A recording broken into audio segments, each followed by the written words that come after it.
Joel, welcome. How are you? Hey, CJ, good to be here. It was good to listen to the previous video because when we say level up, we're not talking about individuals or even companies. We're talking about the whole system. We've got some problems with our economic system, as everybody has noticed, and it's operating at a fraction of its potential. So we'll talk about that in this episode. Definitely, definitely. Let's go ahead and introduce yourself to our people here. Team Replay is going to be in here. I know LinkedIn has issues, so I always tell them go to YouTube. I can see your YouTube information in there as well. But I want to know a little bit more about you. And of course, we had a chance to talk before this, actually. But let's think back 20 years ago and find within your timeline some of the significant changes in your life that got you here where you are today. Sure. Well, my life journey started out with a family that owned a Jewish mortuary. So that was right at the intersection of business, community service, religion or spirituality, and emotional healing. But it was a bit of a dysfunctional family. And so I learned workaholism as a coping tool. So I was a Jewish activist workaholic, a political activist workaholic, a type A workaholic. And then at 27, I had a workaholic near nervous breakdown. And luckily, a friend pushed a book on transcendental meditation into my hands. So from 27 on, it's been a journey of growth, healing, but also innovation. So how I would describe myself, you have highlighted the term economic futurist, but I would say inventor, paradigm shifter, social entrepreneur, and economic futurist. So for the last 20 years, I've been just working to bring a very outside the box innovation into the mainstream. And we can be more specific about what that means. So tell us a little bit about how you got here today. Like this is your life's work, right? And what kind of impact are you making within our community that's like super proud and super passionate to move forward with? So I actually invented something that got patents, but that was in the 90s before the technology was actually possible to deliver the invention. So the patents are expired, which is fine because like the internet, our intention is for this innovation to live in the commons. In other words, nobody owns it and it's run by what's called protocol. In other words, the internet has a set of rules. And if you don't follow the technological rules, you can't get on. But once you get on, you can do e-commerce, you can do charity, you can do, whatever you want. You can be for or against guns. So we've got this innovation that now the technology is mature to deliver to the world. And the most important aspect of it, it takes money economics and commerce from being money-centered and competitive to being people and planet-centered. In other words, cooperative and sustainable. So coming out of COVID, I couldn't get people to talk about anything but cryptocurrency, COVID, George Floyd and DEI, a little bit of global warming. And now we're getting new momentum, a lot of exciting discussions on what technology will get this built and what it can do to raise people up. Just one tiny example, food's an abundant renewable resource. We have a global economic infrastructure that can deliver any product anywhere in the world. So for there to be hungry people across the planet when food is an abundant renewable resource, it's a money problem. It's not an infrastructure problem. It's not an available products problem. If people don't have the money, they're going to starve, but that's insane. That's inhuman. So we're working to solve that very contradiction between our potential and the current reality. Wow, that's actually when we had that conversation, it's kind of eye illuminating.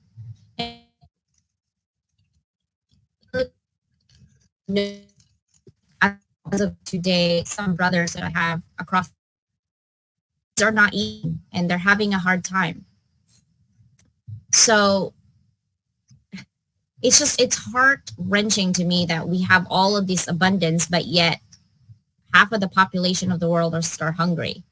What can we do to help that? What are some of the things and ideas that you have to help that? Right. So it's much bigger than a challenge in front of individual organizations, individual corporations. You know, we have 6 gigantic economic sectors. The private couldn't get the problem solved. We added the public sector, couldn't get it done. We added the nonprofit sector. We've always had the cooperative sector. And more recently, based on high tech, we've got the sharing economy and social impact investing.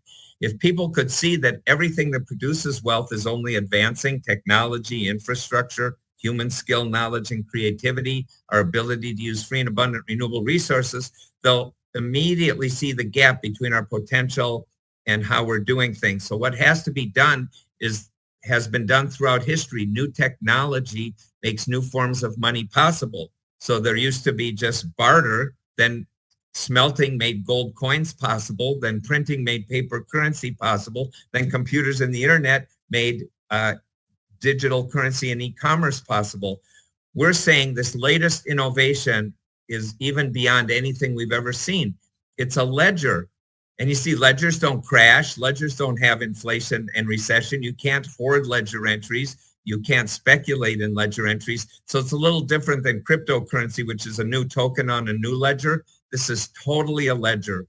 And I got the idea reading the book Walden 2 by B.F. Skinner, which is a utopian novel, but this isn't a utopian idea. This is very practical based on today's technology and global economic infrastructure. So what people can do is get out to my LinkedIn, link in with me and ask for me to send out the materials because we're rebranding this and we're building a new website. So just go out to Joel Hodroff, JoelHodroff, and ask for information on our new economic model. Thanks for posting the link. Yeah, definitely. I usually will post it towards the end. So yeah, definitely. I think what we're doing is that, you know, what I love about highlighting individuals is that you guys have your own superpower and you have your own passion. But no one, it doesn't matter how amazing it is, right? We talked about it, but if no one actually hears about it, we can't solve any problems, right? So I'm glad that you have that. In the domain of theory, but luckily in the modern era, not only can technology speed innovation into the world, think of the sharing economy. We took the tiniest bit of excess capacity, an empty room in someone's home or an idle car and driver, scaled it in a couple of years to millions of new jobs and billions of dollars of new wealth. Now, filtered through win-lose competition over money, unfortunately, hotels, motels, and their employees took the hit from Airbnb. Cab drivers, limo drivers, and their companies took the hit from Uber and Lyft. So we're saying, how do you get past win-lose competition over money and let all these advances in technology and human skill, knowledge, and creativity raise everybody up? And we say you do it with a next generation financial innovation, which we call a ledger currency and ledger economics. Maybe you should write an article on that and we can share it on LinkedIn for sure. I would love to. It's already on our site. It's a chapter in a international online publication on the new economics of ledgers and ledger economics. So we've done quite a bit of that kind of development. We just submitted a next article on financial literacy, a next chapter, because today banks have a global infrastructure for interacting with the poor, but what they offer is financial literacy. Unfortunately, that's teaching someone how to balance a checkbook or apply for a loan. It doesn't put new purchasing power in people's hands. So our new chapter is all about beyond traditional financial literacy to sustainable prosperity through distributing new purchasing power. And interestingly, again, we're drowning in wealth that money won't distribute, which is like a form of insanity. Grocery aisles full of groceries are empty of customers or more often than they're full. College desks empty more often than they're full. Restaurant tables, stadiums, movie theaters, everything gets overbuilt so that the competition creates massive excess capacity side by side with massive unmet need. Your puppy can chime in. That was pretty good. No, I love it. I love that you're having this conversation and this is your platform. You know, I'm providing that platform so we can definitely have more conversation. But As a paradigm shifter, you likely analyze a wide range of factors influencing the economy. So what are some of the key drivers you believe will have the most significant impact on the global economy in the next decade? Well, I want to say that it's these ever advancing factors of production. Technology only gets better, yet the economy goes up and down and crashes. Global economic infrastructure only gets better. Human skill, knowledge, and creativity only gets better. So I'm going to say that the fact that we can't really tell the difference between money and wealth, and we chase money and we leave wealth on the table. So my biggest point is we have many ways of monetizing businesses' excess capacity, but it's all competitive and money-centered. We put things on sale. We barter them. We create loyalty rewards. We have donations, in-kind donations to communities. None of that is moving massive wealth from where it's lying around as excess capacity to where it's needed. So this phrase, monetize excess capacity, isn't in mainstream economics because the way we do it isn't working. We do it competitively and it just leaves, winners and losers constantly.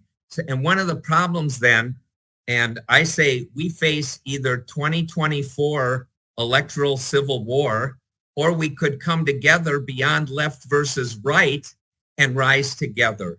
So again, nothing I'm saying because it's in the next paradigm comes quickly and easily, but people can drill down on it with our materials. It's as if we were living under kings and queens and everybody's debating the rights of the king, the wardrobe of the queen, the customs of the court, but nobody's talking about democracy because that's, a tiny number of people. The Continental Congress had that as a discussion, but then they didn't try to go out and teach democracy. It was a few simple slogans: down with the king, no taxation without representation, liberty, fraternity, equality, a little bit of don't tread on me. So that's called minimum viable product in early adopters. That's the heart of adopting new innovation, is keep it simple, keep it small. Like I said before, a first empty room in someone's home or a first idle car and driver led to the entire sharing economy exploding into the world. We're going to do the same thing. We're going to offer introductory minimum viable products to probably youth and techie early adopters. That's who's scaling things these days, young people and techies. So true. I actually am teaching a social media class and we look at a lot of stats, right? Because people are thinking, oh, social media, I post. That is not social media, but it is in a social media. You need to look at data and analytics on who your target markets are, and you need to engage on the people. So I found out, and I was actually shook. Like, I was so shocked just to find out, like, oh my gosh, Africa is the #1 country in the world who spends more time on the internet than any other country. I did not even know that until I looked at it. I was like, what? And then Philippines was on there. I'm like, yeah, I could see that. They're always on their phone. And India is another one, which is an emerging market, right? I'm thinking, geez, these are not even the first world countries that we're talking about. We have emerging markets and we have, third world countries who's #1 on the internet. And I know that some people that I know and I have friends don't even have access to the internet, right? And they have to finagle just to be on LinkedIn. And so I was like, how is that even possible? I'm missing something in here. And so when it comes to that, it's crazy how I feel like there's a string attached somewhere in the top with our world. And it's moving the parts. Like this area, they'll have more. This area maybe will trickle down. This area would definitely need to be clean. It's still all trickle down, right? And we could have a tidal wave of wealth that's just sitting around idle because our dual currency model says enough cash in the deal for the merchant to still profit, enough new money in the deal to serve society, poor communities, but middle class people are falling out of the middle class all the time. It used to be in the post-World War II boom era, a single head of household working about 40 hours could get a house, a car, put food on the table, and a college education for the kids. Today, 2 working parents working overtime can barely hang on to being middle class. And with all these empty college desks, if supply and demand was true, the price of a college education would fall through the floor. but young people are still leaving college $100,000 in debt, right? So one example of the power of social media, first I want to put in a plug, the new movie Dumb Money is all about the GameStop battle between, young people and everyday retail investors and then the big institutional investors.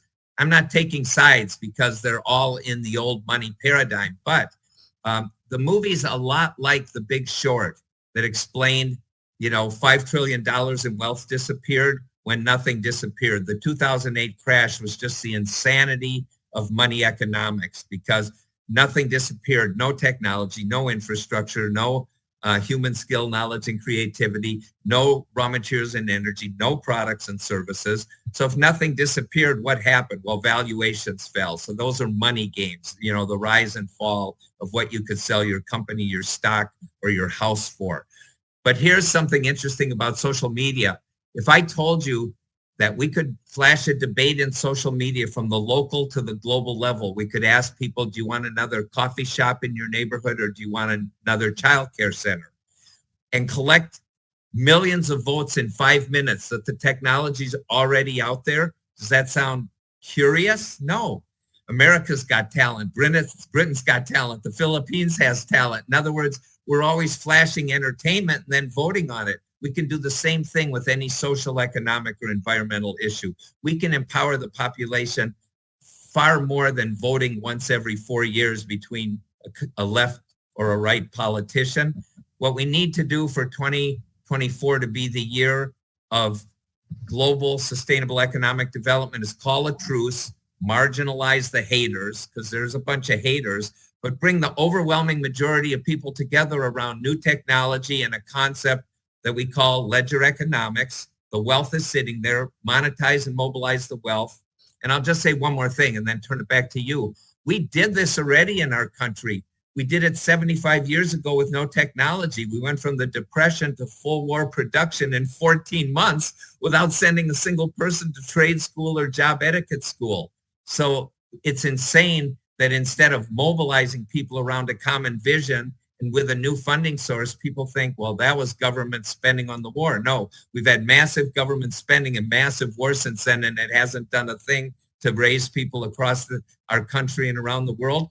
But if we mobilize around a common vision and with our new funding source, this thing can be over during 2024. We can raise everybody up rather than keep the fight of left versus right. Because later I can explain why this new economic model is beyond the current fight, left versus right. Awesome. Let's talk about this, right? So we're living in an era of rapid technological advancement with AI everywhere. You can't even go anything without AI conversation. But how do you envision the role of automation and artificial intelligence in the future job market and economic landscape? This is so perfect. Nobody has to be a loser. But today, win-lose competition over money says two companies merge. Everybody had the exact same skills, right? Half are laid off and half are working longer and harder, looking over their shoulder for their pink slip. So they're all stressed out. Nobody understands that the alternative is to share the work among all the people with identical skills, share the wealth, which didn't go down at all. So how do you share the wealth? Well, you monetize the excess capacity. So you stretch dollars with ledger dollars. So nobody has to lose their income, but we can have ever shorter working hours by sharing the wealth. So we blow it through mergers and acquisitions. We blow it through outsourcing. So what if we send some jobs overseas? That's just jobs and a paycheck. We haven't lost any schools. We haven't lost any restaurants. We haven't lost any banks. In fact, we're drowning in that. We haven't lost any auto dealerships. Eventually all this stuff crashes, but we don't need that. We can have well-designed monetization of excess capacity. So in fact, the whole threat of technology to losing jobs is the old-fashioned money model of winners and losers. Everybody can have an ever-rising standard of living and quality of life, but it'll never happen competing over money and businesses failing while there's still unmet need for their product and service here and around the world. How can that be? Unmet needs side by side with failing companies? It's a money issue.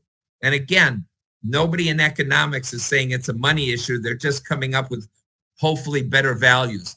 Sacred economics, feminist economics, Buddhist economics, DEI economics. It's all new values. None of it is new economics. And unfortunately, crypto is not addressing the problem. It's more like a poker chip. You buy a bunch, hoping to cash out with a bunch more. It's a little bit like a movie ticket, but nobody takes and buys a movie ticket and then walks down to the ticket taker and says, do you accept my new currency? That'd be ridiculous, but that's crypto. You buy it with cash and then you try to spend it on something. I can't do crypto. I actually was super excited about it at the very beginning. And I'm like, oh, this is kind of nice and da. And I'm thinking, wait, so if it disappeared because there's not that the Federal Reserve is any better, but at least it's a little like a little peace of mind in my little head right now. I was like, okay, I'm just going to go and make sure that, at least all the banks are FDIC, there's a reserve for that. But crypto is not. It's once it's gone, like poof, like nothing happens. CJ, you're pointing out the difference between money and wealth. The money is like, sometimes it's there, sometimes it's not. The wealth gets better every single day. I can't say it enough times. Technology doesn't go up and down the way the economy goes up and down. Infrastructure doesn't go up and down. Those are both only ever improving. 2008, we didn't have a crash because people woke up stupid or we couldn't find raw materials and energy. Every one of these things is an old-fashioned token money problem that can be solved with our model. So I beg everybody on there to just go to Joel Hodroff on LinkedIn and look at what's already posted, but ask for more. We have some new materials that we haven't even posted yet that I'll send directly to you. And we're inviting people to get involved. And again, I want to repeat that this new economic model, we're not going to be Amazon. We're not going to be Tesla. We're not going to be Google. We're not going to be Microsoft. It'll look a little more like Wikipedia, but instead of being a nonprofit that's always begging for donations, but look at how Wikipedia lives in the commons and its technology allows everybody to operate. It just doesn't have a powerful financial model because free doesn't solve the problem that merchants need revenue. And, so we invented dual currency commerce, enough old money to work in the current system, enough new money to be a bridge to solving social, economic, and environmental problems. So the internet is a much better metaphor for it works very well in the cash economy, but nobody can jump on with all the money in the world and control it. It's run by its protocol. It's run by its rules. Yeah, and I love Christine says everything is so fast. It's changing fast. It is. And I love Ollie. You get my drift. Collaboration over competition. That's definitely what I am, right? Thank you, Ollie. Yes, that's what I always say and preach. I heard NFT bubble exploded. All these millions invested in NFTs that's worth nothing now. So do you get it? NFT is a money phenomenon because the wealth keeps going up. No wealth disappeared, just valuations fell once again. And so it's crazy. But again, my tough job as an inventor, paradigm shifter, social entrepreneur, and economic futurist is, if I told you, well, Henry Ford said it best. He said, if I asked people what they wanted, they'd say faster horses. In other words, it's very hard for people to think in the next paradigm, but paradigms shift at the pace of technology. The 3,000-year-old paradigm, humans will never fly, ended in 8 seconds and 120 feet at Kitty Hawk. That's pretty fast paradigm shifting. Now, this takes a little bit more because it engages everybody. It doesn't just invent a thing. But there's early adopters, middle adopters, and late adopters. And right now, I'm speaking to early adopters. They're in your network. They're on the internet. They're looking for what's next. They're frustrated with left versus right because neither side is delivering the goods. Both sides have been in power. Both sides spend trillions. If a fraction of the money spent on, media campaigns and sending people door to door to back competing candidates, if a fraction of that was spent on solving social, economic, and environmental problems, but through a new innovative currency, not through traditional public funding, this isn't a model of higher taxes, deeper debt, or redistribution of wealth schemes. It's got enough cash to be profit driven. and business-led and market-based. So that's fine for the right. Well, if it's good for the right, what is it for the left? It's immediate and not trickle down. It's equitable because our money's going in across the board. It's not, terribly unevenly divided. That's all covered by the cash. And then finally, it's sustainable. It doesn't need a bit of growth. It's about efficiency trumps growth inside a people and planet centered economic model. Am I talking too fast? or is it the world's just moving too fast because everything's moving at the pace of ever faster technologies? No, great. This is a great discussion. I really love it when people are so passionate about trying to help what's happening and leveraging their knowledge and their research. This is your life's passion. So definitely. My second to the last question really is like geopolitical tensions and trade disputes we talked about have become more pronounced in recent years, especially, right? Now we're having a voting in 2024. So how do you see these factors shaping international economic relations, and what are some of the potential consequences for global trade? So it's time for me to repost a 2009 video I did right after the crash. I did a video entitled Sustainable Peace and Sustainable Prosperity Through Money Innovation, where I said, imagine the Ukraine where both sides were offered massive economic development to simply try a truce. They can go back to killing each other anytime they want. But we do a truce and we show how much better life can be for everybody almost overnight. Back to this question of change is the pace of technology, not the pace of, political discussions. That's absurd. So what's another example? People had been lighting themselves on fire for centuries, and all you got was ashes. In the age of mobile apps and social media, one guy lights himself on fire in the Arab world and 3 dictatorships fall within 3 months. Now, that's not our model of change. It's not running around with guns, and it's not the outcome we want. It's not, new dictators where there were religious dictators, where there were political dictators. That's not the point. The point is that the pace of change is the pace of modern technology. And if we will call a truce in the Ukraine, if we will call a truce in the Middle East, if we will call a political truce in the United States and marginalize the haters, that's the most important thing. The haters have the biggest voice right now, so people are hating on each other. If people willing to consider win-win cooperation for 1 year, 1 electoral season, we will see this country emerge in global leadership. Why? Because nationalism and war and fighting each other and competing over resources is outdated. We have plenty of resources. Everything on the internet is digital. It's infinite. It costs nothing more to spread more of it. It's already an infrastructure that spreads things for free. Some people have talked historically about the free economy, but they have no model for it. You can't start giving stuff away. But as we go from a win-lose competition over money economy to a win-win cooperation at the level of companies, at the level of communities, at the level of states, at the level of countries, at the global level, we are talking about getting out of this rut, this historic rut for the human race of hunger, of war, of destroying the environment, of lack of education, when education's an abundant renewable resource, just like food. The news is an abundant renewable resource, but we keep hearing the same old news. Imagine if a new visionary idea gets out there on an abundant renewable basis, No hard feelings to the media, but the media is not forwarding fresh conversations. The media is recycling ridiculous conversations about the evil people in the world and, the problems we're having rather than the solutions that we could promote. So I think win-win cooperation is also the answer to global sustainable economic development. Solving the United Nations sustainable development goals, that could be done within a year easily if we weren't funneling everything through win-lose competition over money.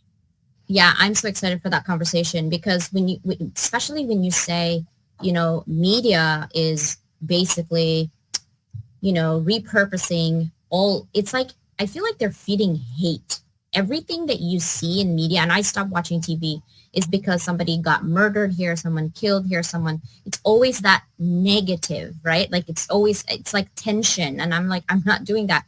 But here's the Or it's power of political technology. media, right? It's the Yeah, I don't even left's care about point of political. view, or it's the right's point of view. Yeah, Obviously, no, if either of those made any sense, we'd be no. way further down the road today. We've had that debate for decades and decades. Forever. We're not even going to do that. Here's the thing, the power of technology that I'm super excited about. People like me, people like you, and people who are in here right now talking is, in here messaging with their messages. Thank you for doing that, by the way. I want you to know that I'm going to create a TV network where we will be the media. We will create our own space, right? We are no longer going to be paying thousands and hundreds of dollars to be heard, right? We have value. And that's why I'm looking for people right now to create that environment where our media is for the people, not for the people who owns the media and putting this thing like, oh, where's the meter of drama today, right? We're doing it for the people. I want to create a platform where everyone has a voice, everyone can be valued, everyone can be heard, everyone can be seen, and really dig deep on what we can do as a community. The only way to make an impact and a legacy is to start from us. What can we do? Because all of these people that were voting they're not really doing a good job. We're still having a hard time. Like you said, now 2 families are working and we're barely scraping it, right? And before, back even after the war, when everything was just crazy, people are doing it with one person. The head of the household was working to feed the family, to have education, to have a nice car, to have a white picket fence or whatever fence color that you want. Pink for me, for sure.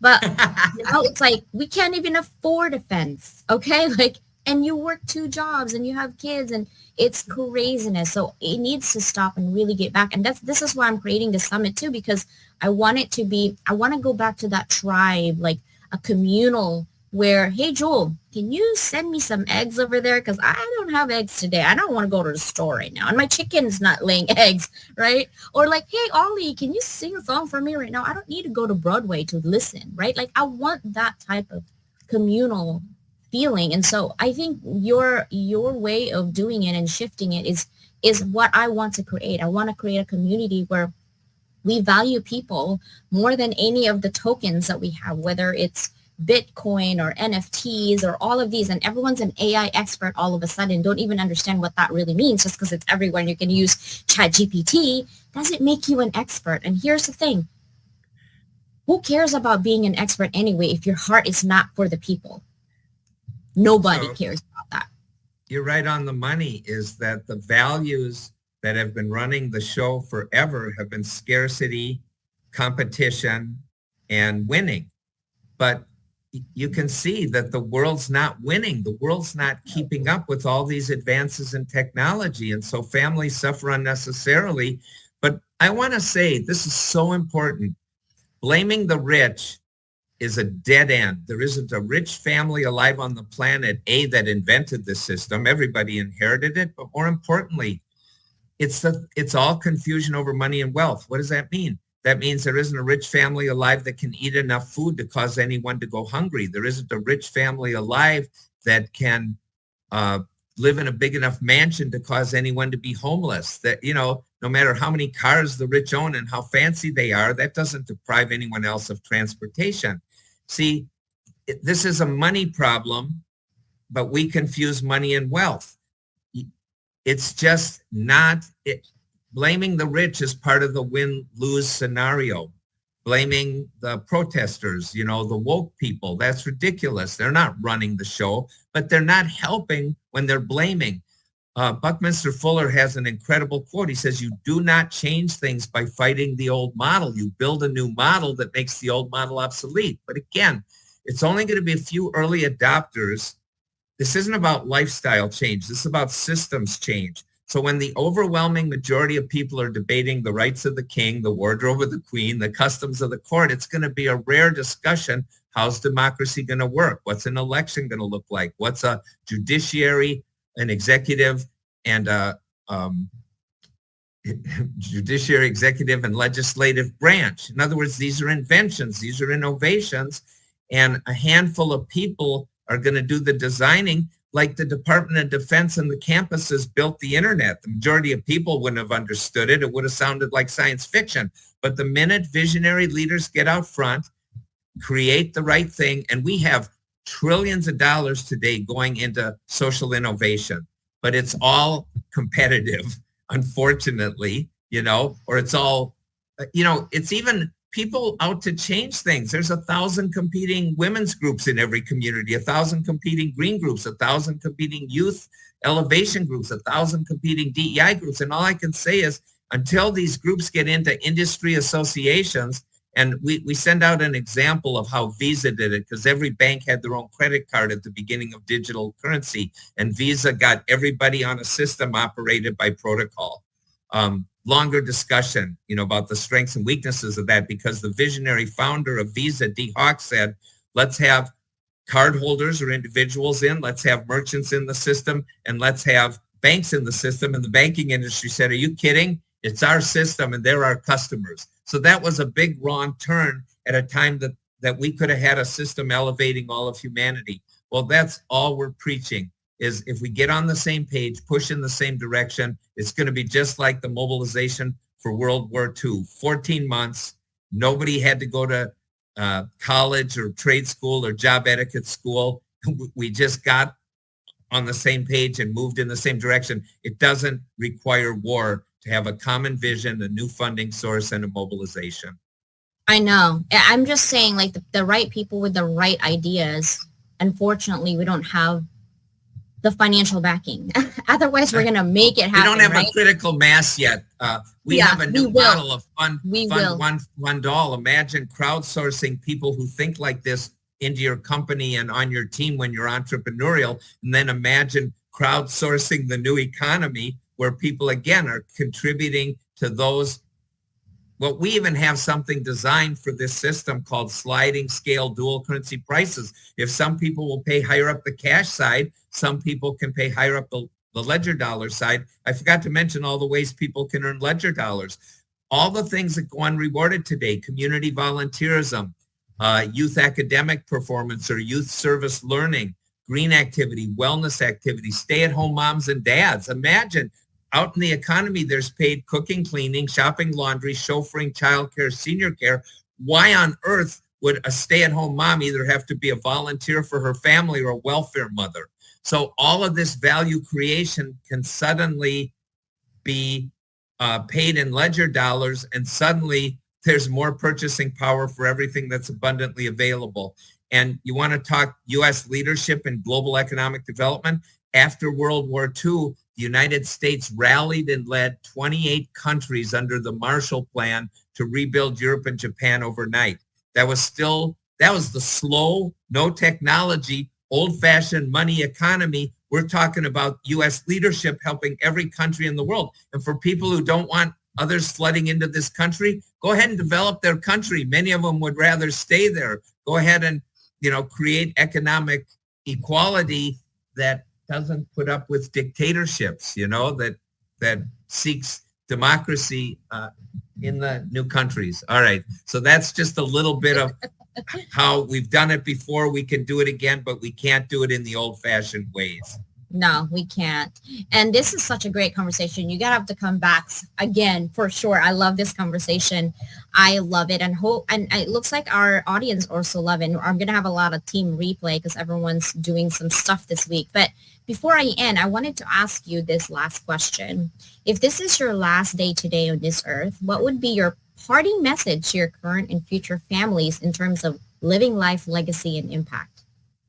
That's so beautiful. Number one, don't forget to give me all the written comments that I can't see right now, and I'll follow up with people.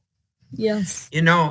It's so interesting because what's at the heart of my life is valuing people over money, valuing families over money, and making sure that money isn't getting in the way of human beings loving one another. Now, I've been talking like an entrepreneurial business guy for this whole hour, but the truth is, the values underneath this, my life journey, I had family members going through 12 steps, and I jumped in their family aftercare program. 12 steps is a whole non-cash economy. You can pay $100,000 at Betty Ford, or you can sit in a church basement and go, hi, my name is Sally, and the recovery's just as good, and no money's changing hands, no technology, no medication, no doctors, no credentials. So my point is, it's a long answer to what you just asked.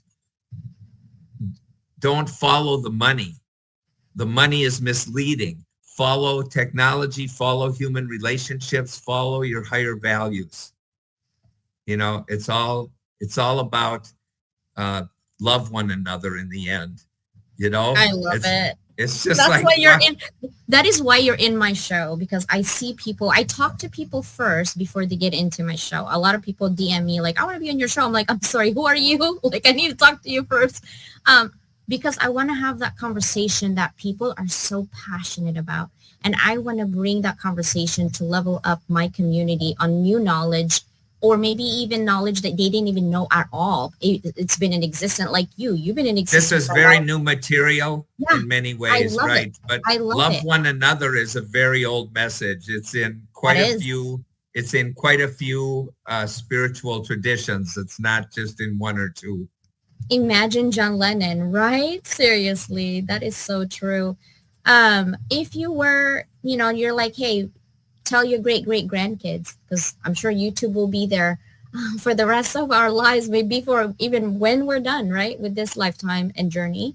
What would you tell your great-grandkids to live their life with?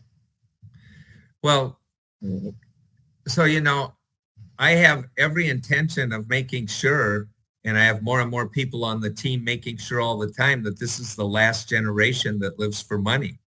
We're not taking away anything from anyone. All the stuff is still available, but we're saying don't live money-centered lives, live family-centered lives, live community-centered lives, live personal growth and healing-centered lives. I mean, when I had that workaholic breakdown at the age of 27, I had been, like I said, workaholic Jewish youth activist, workaholic political activist, type A business workaholic.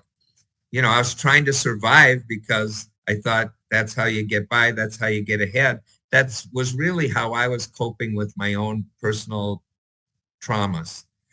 So my grandkids will be inheriting a world, as far as I'm concerned, that doesn't filter everything through the lens of, well, does it make money or is it prestigious? They actually get to ask, what are my values and how do I live them out? I think it's a world where everybody's going to be artists, not just a handful of people. Everybody's going to see this longer and longer working hours, even though technology could be doing more and more of the work and we wouldn't be chasing money at the pace of technology. We'd be having shorter and shorter working hours. Well, what does that mean? That means more family time. That means more community time. That means more time in nature. That means more personal growth and development time. All these things that we would be doing with our time if we weren't spending more and more time in the workplace, even if we're at home, we're just too tied to the computer, too tied to making a living. Making a living is like a foregone conclusion when you distribute the abundance instead of fight over the money. So that would mean follow your heart is exactly what generations to come are going to do. And, Native American tradition says, think about life 7 generations down the road. So that means we're always thinking about the environment, not how to exploit the environment more and more. So that's what I would say is young people are going to be thinking totally differently. They already are. They're rebelling against a lot of what they're being told and what they're inheriting. But lifestyles are going to change dramatically when technology does more and more of the work and people do more and more of the living, more and more of the loving, more and more of the spiritual pursuits. It just isn't going to look like the money chasing rat race that we all inherited. That's so true. Well, thank you so much for your time today. And I appreciate you so much. Everyone appreciates you for sure. I love this conversation and we're going to definitely make it more a new thing. Again, when I have my TV network, it's going to happen. It's going to happen. I'm going to make it happen. I'm going to back you all the way because I know your values and I want to see them manifest, across the country and around the world, which is what modern television has the capacity to do. Let's team up. Let's knock a couple more of these out of the ballpark. That's right. Next time we're gonna dig deep on some of the articles and some of the ideas that you have. And like I said, we're gonna have a think tank live, see what they have to say and what are some of the thoughts that they have, and get them out of that thinking of follow the money and instead follow the heart and passion. So I'm loving this conversation. Thank you so much for today. Thank you so much, CJ. It's been a blast. All right. Bye, everybody. Bye, everybody. Wait for me in the green room and I'll be right there, Joel. Okay. Bye. Oh my gosh, that was a really great conversation. And I am excited for you guys to get to know Joel. And I know you guys would love him. But again, tomorrow I will have more information on our global summit. And I will have more information on the giveaways.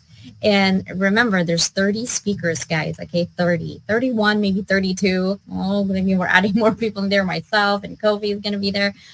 So hopefully we will see you on October 12, 13, and 14. It is on my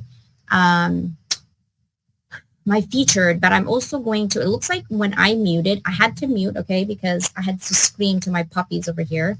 And I know some of the message like, I can't hear anything. I'm sorry. I'm going to put that video on my profile so you guys can actually watch that video. Remember that all your purchases that you will get for all of these things that we're providing, that I'm providing for you and our community of business leaders who are heart-centered providing for you, everything across the board is $50, right? But the point is we want to make an impact and legacy to level up everyone in our community. And here's the thing, every purchase that you have, percentage of it goes to the Lahaina fire victims in Hawaii. One of my heart-centered sister, actually, her brother lost everything in their entire neighborhood. And he's trying to raise, even just right now, they're doing water and things like that because they're really displaced. He's trying to raise like almost $96,000 and he's at $7,000. So I want to help him even just for a little bit. So whatever that you guys are purchasing for here, we're not asking for donation. We're literally giving you value more than what it is worth, but also giving it to the community where you guys can afford it. Because I know life is hard right now, but also making sure that we give back to our community full circle because we are all about loving you up and loving you guys. Thank you, everyone. Have a fantastic day. I will see you tomorrow for more information. Thanks for watching another episode of Level Up Academy today, brought to you by your none other host, Dr. Leyland. Please do not forget to hit subscribe or push that notification bell so anything that we have an activity on at Level Up Academy, you will be the first one to know. If you would like to be a guest in our podcast, both on the MP3, audio only, and also here on live in our YouTube channel, please let me know. DM me. Let's connect. Have a fantabulous day.